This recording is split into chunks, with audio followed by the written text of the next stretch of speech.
आज इस देश में किसी भी फर्जी केस को दर्ज करना जैसे सब्जी में नमक डालने के बराबर हो गया।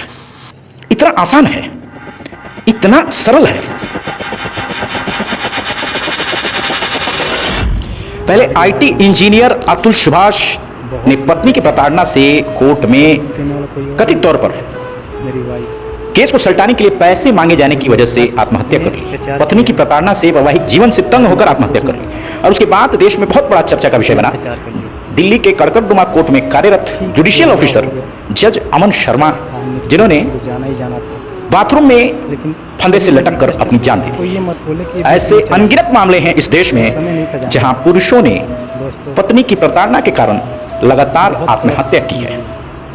ऐसी अनगिनत घटनाएं और लगातार ये लोग जो हैं, जनता जो है, वो एक ही सवाल पूछ रही है कि आखिर इस देश में समान कानून महिला और पुरुष के लिए एक समान आयोग कब बनेगा। आज हम बात कर रहे हैं प्रद्युम्न यादव की, जो गोरखपुर के कुशीनगर के रहने वाले थे।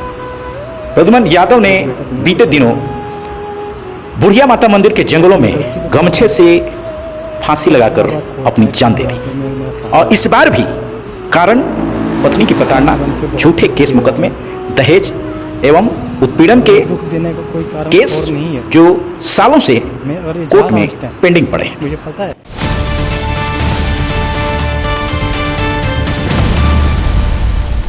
प्रद्युम्न यादव के वो आखिरी शब्द जिनमें वो कहते नजर आते हैं अपने मोबाइल को पेड़ की तरफ, जहां पेड़ में एक गमछा फंदे के रूप में बांधा हुआ रहता है और उसे दिखाकर वो कहते हैं कि मेरा सेहरा सज चुका है, अब मैं जाने वाला हूं, मेरा बुलावा आ गया है।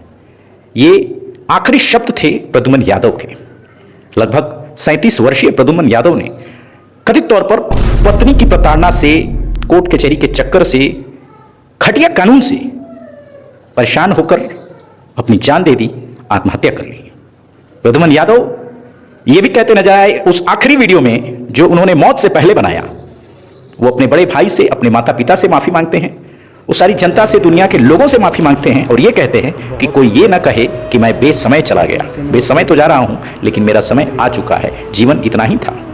जो मेरे साथ प्रद्युम्न यादव कुशीनगर के तुर्कपट्टी थाना क्षेत्र के निवासी थे।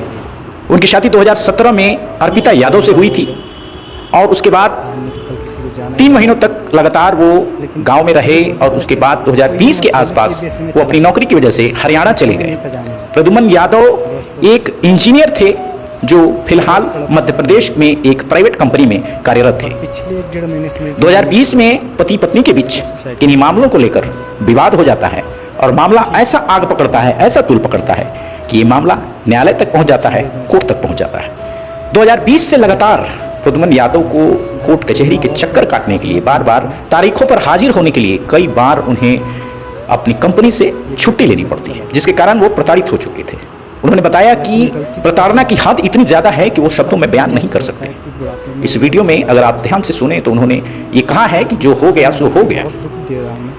इतना तंग हो चुके थे प्रद्युम्न यादव कि उन्होंने आखिरकार मौत को गले लगा दिया।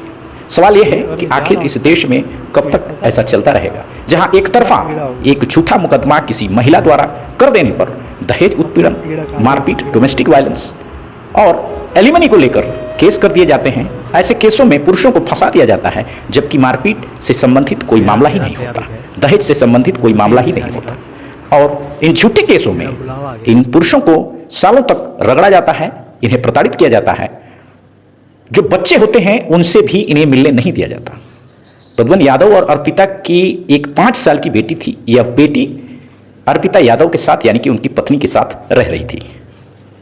सवाल बार बार यही उठता है कि आखिर इस देश का कानून इतना घटिया क्यों है, इतना सड़ा हुआ क्यों है। सालों तक रगड़ कर किसी की मानसिक प्रताड़ना का आरोपी ये कानून है, ये संविधान है और ये न्यायालय है। ये न्यायालय जो वर्षों तक लोगों की एड़ियां घसीट देते हैं, इनकी चप्पलें फाड़ देते हैं घसीटते घसीटते, कोर्ट कचहरी दौड़ाते दौड़ाते, और फिर भी न्याय नहीं मिल पाता। आज इस देश में किसी भी फर्जी केस को दर्ज करना जैसे सब्जी में नमक डालने के बराबर हो गया। इतना आसान है, इतना सरल है, किसी पर भी एक फर्जी केस कर देना, फर्जी मुकदमा कर देना और उस व्यक्ति को सालों तक कोर्ट कचहरी के चक्कर में प्रताड़ित करना, परेशान करना।